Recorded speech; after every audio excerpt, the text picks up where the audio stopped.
सभापति महोदय, मैं आपका बहुत आभारी हूँ कि आपने आज मुझे अपने विचार व्यक्त करने का अवसर प्रदान किया है। मैं जो बिल यहाँ पर लाया हूँ वह अति महत्वपूर्ण है। उसको देखकर आपको पता चलेगा कि किस प्रकार से आज गरीब लोगों का शोषण हो रहा है।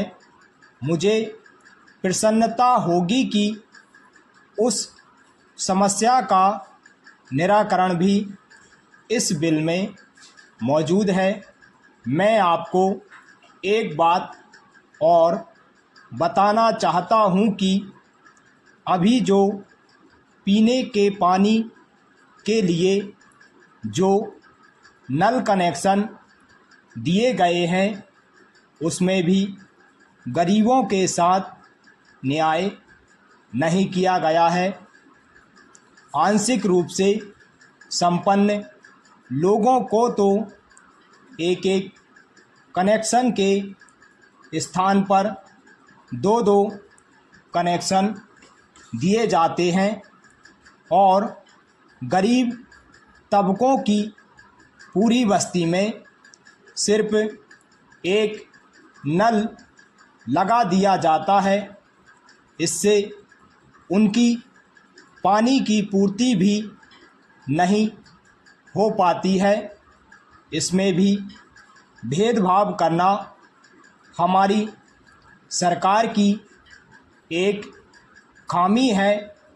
इसे दूर किया जाना चाहिए। पैरा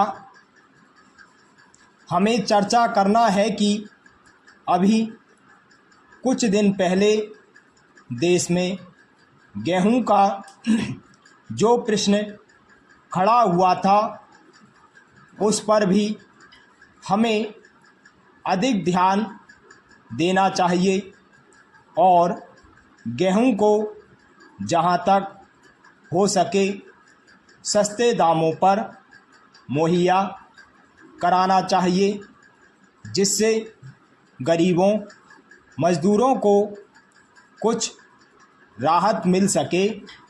पैरा श्रीमान जी, मैं एक और दूसरी बात आपको बतलाना चाहता हूँ और वह यह है कि सारे देश में एक ऐसा समान कानून बनाया जाए जिससे कि जो बड़े बड़े व्यापारी हैं वे लोग रोज़मर्रा की चीज़ों को गेहूं, चावल, तेल आदि को जमा करके रख लेते हैं और फिर जब भुखमरी तथा अनाज की कमी होती है तो वे लोग मुंह मांगे दामों पर यानी कि ज़्यादा दामों में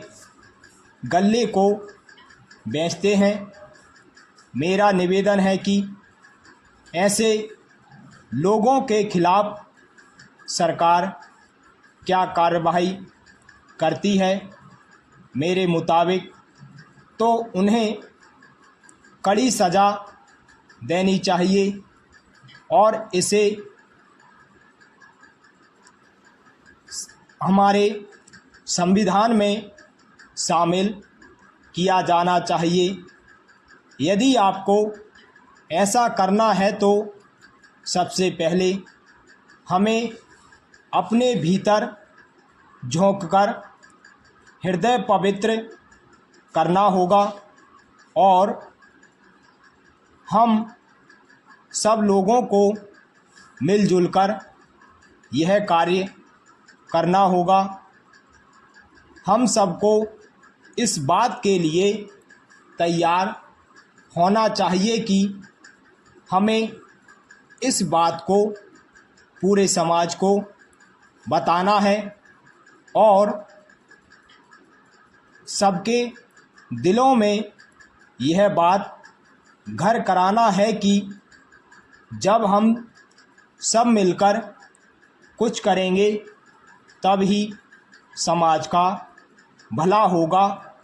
इससे हमारे देश के गरीब लोगों का जीवन स्तर उठेगा और देश भी आगे उन्नति करेगा।